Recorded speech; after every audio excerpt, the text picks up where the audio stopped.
Hello guys, nandito po kami sa SM Mall. Naghahanap po ako ng snacks. Habang naghihintay po kami ng mga kasama namin dito sa mall. Ayan, ito po parang nakursunadahan ko po siya.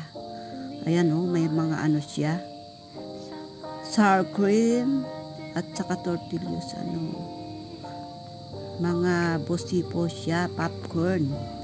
Iba't ibang flavor po, white cheddar ito. Plain siya.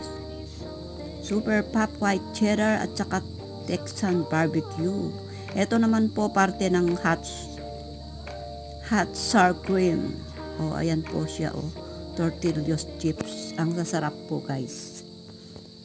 Ayan, nagpaalam po ako na i-video ko sa sa tindera. At bibili po ako guys. Ayan. Di ba?